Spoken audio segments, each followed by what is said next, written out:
Good morning, बच्चों. So, finally we are here to continue the lecture number 2.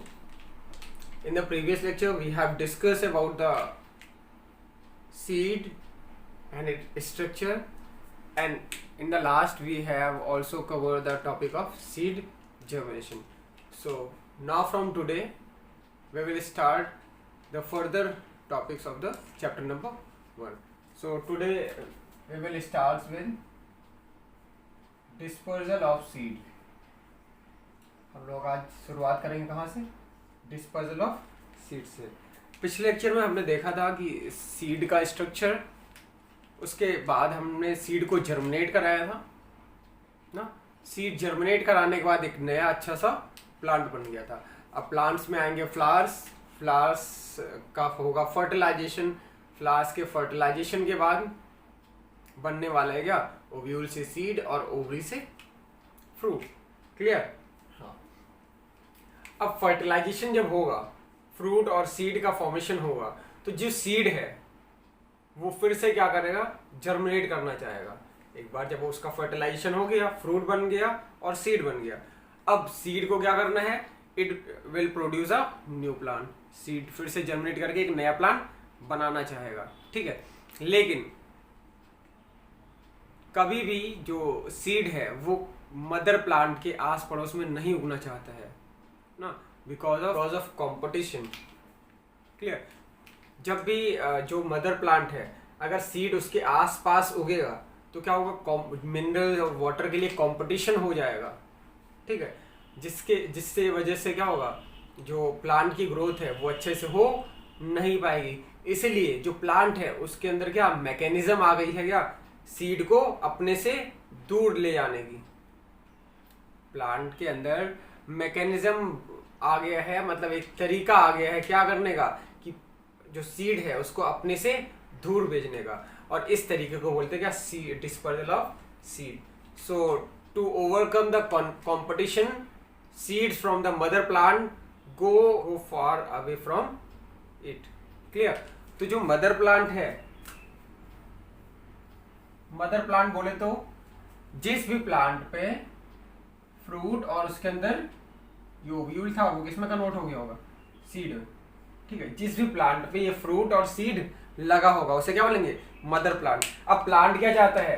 कि ये जो सीड है यहाँ पे जर्मिनेट ना करे, बहुत दूर जाके जर्मिनेट करे. अगर पास में जर्मिनेट कर जाएगा तो जो इस एरिया का मिनरल है इसको भी चाहिए होगा और इसको भी चाहिए होगा. और जो मिनरल होता है वो क्या होता है? लिमिटेड होता है. ठीक है. तो कंपटीशन बढ़ जाएगा. कंपटीशन बढ़ेगा तो ना तो सही से मिनरल इनको मिल पाएगा और ना ही इनको मिल पाएगा. बात क्लियर हो रही है? तो क्या भेजेगा? इनको दूर भेजेगा. समझ रहे हो? हाँ. तो to overcome the competition, plant scattered its seed far away from it. Clear? इसे क्या बोलते हैं? Dispersal of seed. तो डिस्पर्जल ऑफ सीड क्या है? एक प्रोसेस है जिसके द्वारा क्या होता है? जो पेरेंट प्लांट है अपने से दूर सीड को क्या कर देता है? स्कैटर कर देता है. ठीक है. हाँ. तो इसको देख लेते हैं. डेफिनेशन क्या होगी? डेफिनेशन होती है the process by which mother plant scattered its seed far away from it. ठीक. समझ आ गया होगा? अब देखें, अब हम क्या पढ़ेंगे? Agents of seed dispersal. Mean जो सीड है ना वो कैसे कैसे डिस्पर्स होते हैं, या फिर बोले किसकी मदद से डिस्पर्स होता है. क्लियर? देखिए, एजेंट्स ऑफ सीड डिस्पर्जल. देखो, इस एजेंट का मतलब क्या होता है? एजेंट का मतलब होता है किसी भी काम को गवर्न करने वाला. ठीक है. हाँ. उसे क्या बोलते हैं? एजेंट. जैसे LIC का एजेंट, वो LIC बीमा करता होगा. ठीक है. ऐसे ही मान लेते हैं कोई इलेक्ट्रॉनिक एजेंट होगा तो इलेक्ट्रॉनिक सामानों को गवर्न करता होगा. ठीक है. चलाता होगा. तो ऐसे ही एजेंट है क्या? किसका? सीड डिस्पर्जल का. तो ये क्या कराता होगा? Seed dispersal. समझ आ रहा नहीं आ रहा है? हाँ. अब देखो, सीड डिस्पर्जल जो है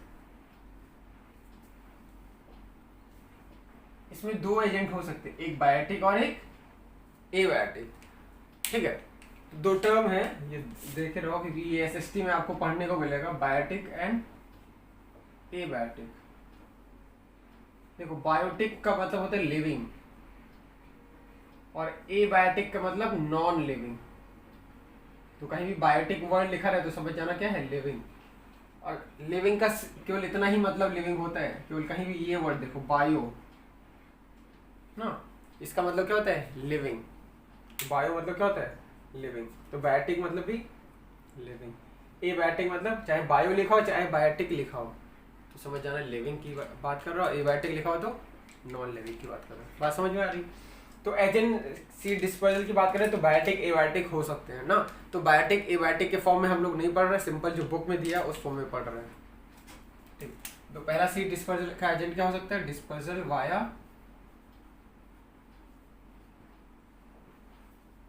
विंड, हवा के थ्रू हो सकता है ना। अगला क्या हो सकता है इसके अलावा, डिस्पर्जल वाया, वाया मतलब इसका मतलब होता है थ्रू, तो ना THROUGH द्वारा। तो dispersal via wind, dispersal via water, dispersal ये पूरा लिखना आप कॉपी में जब लिखना, पूरा एकदम नीचे बना के, वाया आपका एनिमल,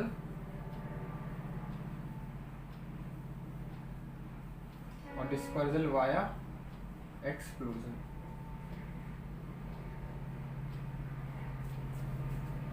अब देखो जो सीड डिस्पर्जल है वो 4 लोगों की मदद से हो सकता है। पहला विंड की मदद से, दूसरा वाटर, एनिमल और एक्सप्लोजन। बताओ वो विंड क्या है, लिविंग है कि non living? Very good. Water, very good. Animal, good.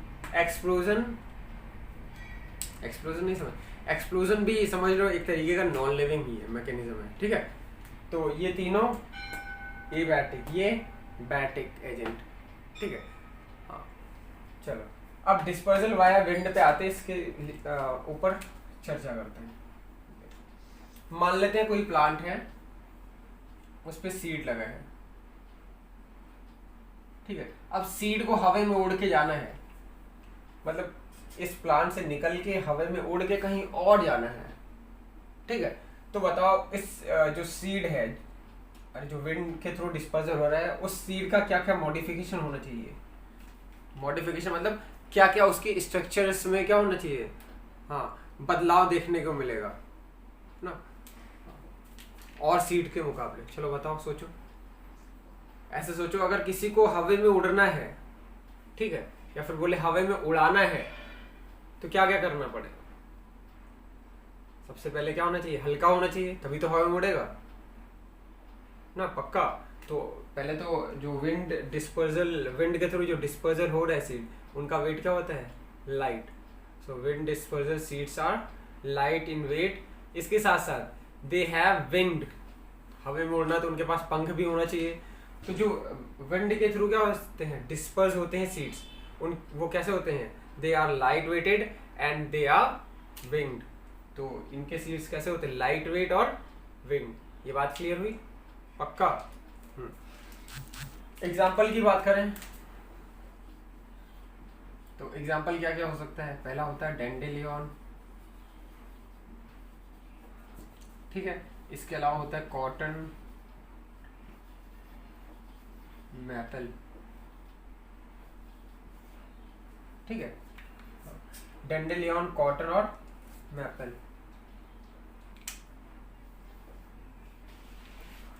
चल अब ये आपने देखा होगा डेंडेलियन, हाँ जिसको क्या बोलते हो आप लोग, हाँ बाबा बाबा बोलते हो ना, बाबा, वो वाइट कलर का आता है उड़ के। हाँ तो देखा होगा उसमें क्या पंख जैसा होता है ना, मतलब हेयरी स्ट्रक्चर्स होते हैं ना, वो विंग का काम करते हैं। और कभी उठा के देखना या फिर उसको तौल के देखना तो क्या होगा, बहुत भारी होता है ना, हाँ बहुत हल्का होता है। तो हुआ ना मॉडिफिकेशन विंड के लिए।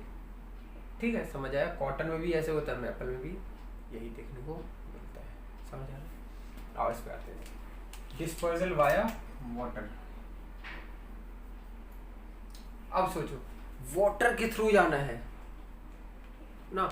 अब कभी आप पानी में मतलब रिवर पे गए हो और उसमें पत्ती डालो तो पत्ती तैर जाती है, और स्टोन डालो तो डूब जाता है ना।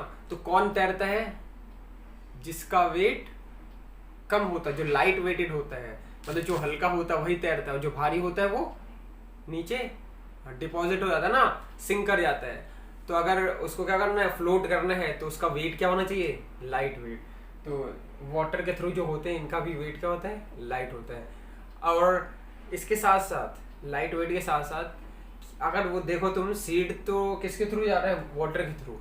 और वाटर अगर लगातार सीड में बना रहा ना, चारों तरफ मॉइस्चर बनी रही सीड के, तो सीड क्या हो सकता है? खराब हो सकता है, स्पॉइल हो सकता है। तो सीड खराब ना हो इसलिए इसके चारों तरफ कोटिंग आ जाती है। तो जो वाटर के थ्रू डिस्पर्स होते हैं सीड, उनका क्या क्या मॉडिफिकेशन? पहले लाइट वेट होंगे, दूसरा क्या होगा? चारों तरफ प्रोटेक्टिव कवरिंग होगी। क्या होगी? प्रोटेक्टिव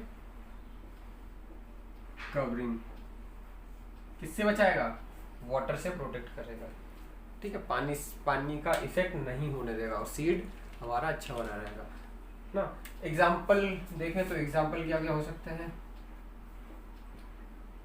लिली है, मतलब वाटर लिली, लोटस है ना, फॉक्स ग्लव है, इसके साथ साथ कोकोनट है। क्या है? कोकोनट। ठीक है। अब लिली और लोटस और फॉक्स ग्लव तो हमने मतलब अगर तुम देखोगे भी, इसका सीड बहुत लाइट वेट होता है, हमने देखा भी होगा मतलब आस पड़ोस में घर के। लेकिन कोकोनट का देखो, जो हम खाते हैं ना, वाइट वाला पोर्शन पूरा जटा होता है, वो पूरा उसका क्या है? सीड है। ठीक है, वाइट वाला पार्ट एंडोस्पर्म है, और उसका वाटर भी क्या है? एंडोस्पर्म है। तो जो कर्नल है वो तुम्हारा क्या है? सेल्यूलर एंडोस्पर्म है, और जो वाटर है वो न्यूसेलुलर। वो तो पढ़ोगे आगे ना हायर क्लासेस में। लेकिन ये बात याद रखो, जो कोकोनट है, जो पूरा जो हम लोग खाते हैं ना, वाइट वाला पोर्शन, उसके ऊपर एक जटा रहता है, वो पूरा क्या है? कोकोनट का सीड है। बात क्लियर हुई? अब सोचो, कोकोनट का सीड इतना बड़ा, भारी भी तो होता है, तब वो वाटर के थ्रू कैसे डिस्पर्स होता है? क्योंकि वाटर के थ्रू डिस्पर्स होने के लिए क्या चाहिए? लाइट वेट, तभी तो तैरेगा। हाँ, तो कोकोनट के अंदर देख ले क्या मॉडिफिकेशन होता है, कैसे वाटर के थ्रू डिस्पर्स होता है। इसका सीड जबकि क्या होता है? भारी होता है। देखो, इसका सीड तो भारी होता है, अंदर वाला पोर्शन तो भारी होता है, लेकिन कोकोनट के चारों तरफ क्या होता है? स्पॉन्जी कवरिंग होती है।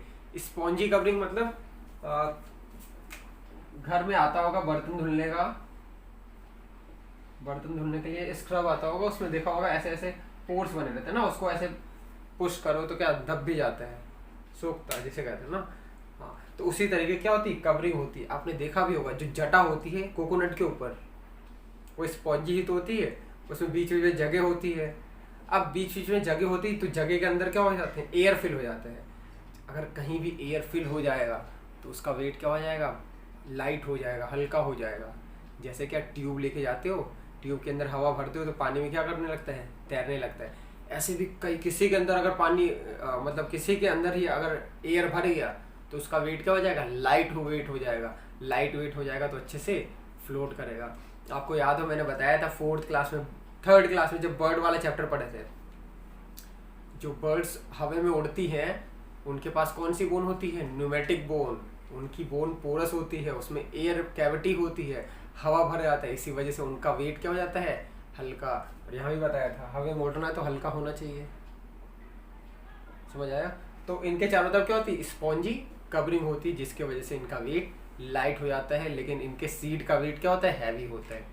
ठीक है, तो एट लास्ट सीड तो अंदर हैवी है, लेकिन ऊपर से कवरिंग उसको क्या बना दे रहा है? हल्का, क्योंकि उसके अंदर हवा भर जा रही होगी ना। हल्के की वजह से ये वाटर के थ्रू क्या हो जाता है? फ्लोट कर जाता है। बात समझ गया है? अगला है डिस्पर्सल वाया एनिमल। अब सोचो, एनिमल के थ्रू डिस्पर्सल होना है तो कैसे हो सकता है? हाँ, दो तरीके इसके।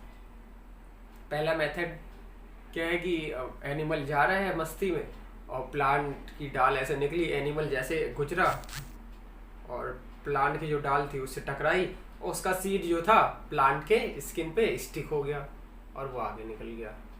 ठीक है, आगे गया, जब उसको क्या मान लेते हैं पानी में गया, तो पानी में वो या तो हो सकता है निकल जाए, या तो हो सकता है वो कभी कभी क्या होता है, एनिमल देखा होगा तो अपने सेवरिंग करते हैं ना, जब कांपते हैं, मान लो ठंडक हो रही थी तो कांपने लगे तो वो गिर गया, या फिर झिटकते हैं, पूरी बॉडी को हिलाते हैं, मान लेते पूरी बॉडी को हिलाया, तब भी वो सीड उनसे निकल के कहाँ लैंड पे आ गया, और लैंड पे गिरा, फिर से वो क्या कर जाएगा, जर्मिनेट कर जाएगा।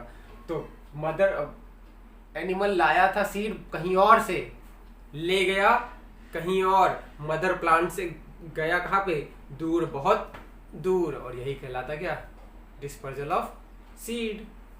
क्लियर? हाँ, तो एनिमल के थ्रू हुआ ना, एनिमल लेके गया, डिस्पर्स कराया, तो डिस्पर्जल वाया एनिमल।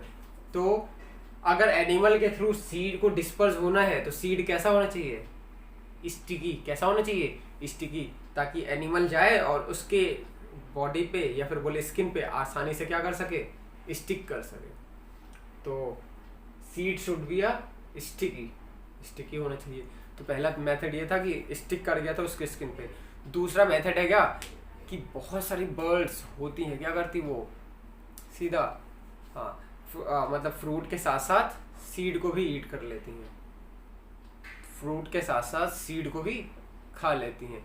अब अगर उनके अंदर फ्रूट मान लेते एब्जॉर्ब हो गया लेकिन सीड एब्जॉर्ब नहीं हुआ, तो जब उनका क्या होगा, वो एक्सक्रीशन करेंगी, मतलब उनका जो एक्सक्रीटर निकलेगा, वेस्ट मटेरियल निकलेगा, उसी के साथ सीड निकल जाएगा पक्का।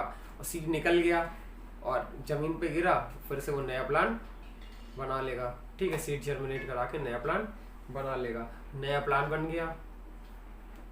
प्लांट बॉडी या फिर बोले मदर बॉडी कहीं और थी, वहां से बर्ड ने फ्रूट के साथ सीड मतलब ईट किया, उसके बाद कहीं और आई, किसी और डाल पे बैठी, वहां पे उसने क्या किया, एक्सक्रीशन किया, वेस्ट मटेरियल निकाला, तो जो सीड था वो जमीन पे गिरा, फिर से ग्रो कर गया। प्लांट बॉडी कहीं और ना, सीड पहुंचा कहीं और, हो गया ना डिस्पर्जल। और डिस्पर्जल किसके थ्रू हुआ, हवा के थ्रू, क्या वाटर के थ्रू नहीं, एनिमल, बर्ड एनिमल है ना, तो एनिमल के थ्रू। समझ आया? तो डिस्पर्जल वाया एनिमल, समझ रहे हो?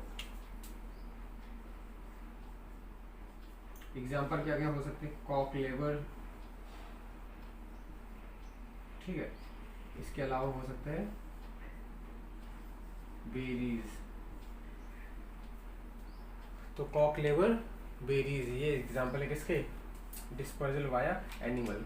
कॉक लेबर, और कॉक लेबर लपेटुआ, गांव के भाषा में कहते हैं चिपक जाता है ना, वो है। बेरीज क्या है, जामुन। तो ये इनका डिस्पर्जल कैसे होता है, डिस्पर्जल वाया एनिमल। बेरीज तो आपको पता होगा, हाँ, जब जामुन का सीजन आता है, मतलब अभी आने वाला है ना, अभी जब तुम जामुन खाओगे प्लांट के पास जाके, तो जामुन इतना मीठा होता है कि आप खाते रहो, थोड़ी दूर खाते जाओगे, जब एकदम मतलब उसकी मिठास खत्म होगी तभी निकलते हो, उगलते हो। तो क्या होता है, जनरली हम तोड़ते हैं और खाते खाते निकल जाते कहीं और उसको स्प्लिट कर देते हैं ना, थूक देते हैं, तो होता क्या है, वो सीड वहीं पे गिर गया और नया प्लांट निकल गया। तो हमारी मदद से भी क्या हो सकता है, बर्ड तो ईट किया था, वो तो हुआ था, एक और तरीका हो सकता है क्या, कि हमने उसको ईट किया, उसको स्प्लिट कर दिया ना, तो उससे क्या हुआ, वो जमीन पे गिरा और उससे नया प्लांट निकल आया। कॉक लेबर और बेरीज, बात समझ आ रही? अब देखें इनका डिस्पर्जल वाया एक्सप्लोजन। अब एक्सप्लोजन मतलब होता है विस्फोट, ठीक है। अब क्या होगा, जो सीड है, एक्सप्लोजन किसके अंदर होता है इसकी बात कर ले, तो जो एक्सप्लोजन होता है वो ऐसे प्लांट के अंदर होता है जिनका सीड पॉड के अंदर क्लोज होता है, पॉड मतलब छिलके के अंदर बंद होता है, जैसे मटर, पीनट, मूंगफली, ठीक है, गोर्स, भट कटेवा, ठीक है। इसके अलावा हो सकता है आपका बल्सम, कैस्टर, ठीक है। इन सब के अंदर होता है क्या, एक्सप्लोजन के थ्रू डिस्पर्जन। कैसे होता है समझते हैं, देखो,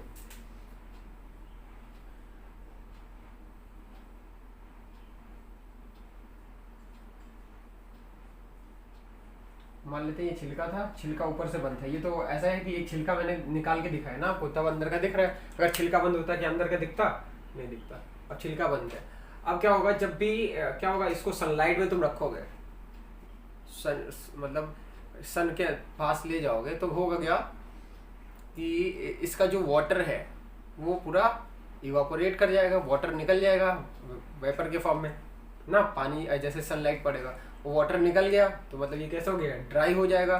ड्राई जैसे ही होगा ये धीरे धीरे धीरे धीरे धीरे धीरे क्या हो जाएगा, ओपन हो जाएगा अपने मार्जिन से, किनारे से क्या हो जाएगा, धीरे धीरे ओपन होने लगेगा। कभी मटर घर में पड़ी हो पुरानी ना, तो देखो पड़ते पड़े पड़े बस केवल ऐसे उंगली टच करो, तुरंत क्या हो जाता है, वो ओपन हो जाता है। तो जो एक्सप्लोजन है ये कब कब हो सकता है, या तो हम सीड को जो पॉड वाला सीड है उसको हम धूप में रख दें, या फिर वो ड्राई हो जाए तब, या फिर उसको हम टच करेंगे तब उसका डिस्पर्जल हो जाएगा। ठीक है, तो आपको ये एक्सपेरिमेंट करना याद रखिएगा जब भी मटर का सीज़न आएगा, पी का जब सीज़न आएगा। ठीक, उसको बस पहले तो क्या करना, उसको ड्राई कर लेना सनलाइट में रख के। उसको जैसे ही टच करोगे तुरंत वो क्या हो जाएगा, एक्सप्लोड कर जाएगा, और देखोगे सीड क्या हो जाएगा, बाहर निकल आएगा। बात क्लियर होगी? तो ये क्या था, डिस्पर्जल बाय एक्सप्लोजन। एग्जाम्पल क्या क्या हो सकता है, ये क्या है, पी है, इसके अलावा पीनट, मूंगफली, गोर्स हो सकता है, भटकटिया होता है। भट और गांव में जनरली जो प्रोनाउंसिएशन है वो थोड़ा गलत ही करते हैं ना, तो इसको भटकैया कहते हैं। तो है क्या, भटकटिया।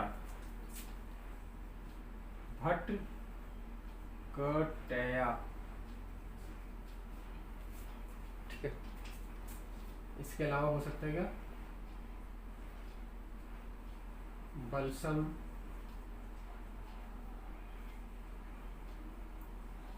कैस्टर, इसको गुल मेहंदी कहते हैं। बलसम को तुम्हारा हो गया, कैस्टर तुम्हारा हो गया रेडी। ठीक है, रेडी। तो पीनट, गोर्स, बलसम और कैस्टर, ये क्या एग्जांपल है, डिस्पर्जल वाया एक्सप्लोजन के। ठीक है, तो ये थी डिस्पर्जल की बात।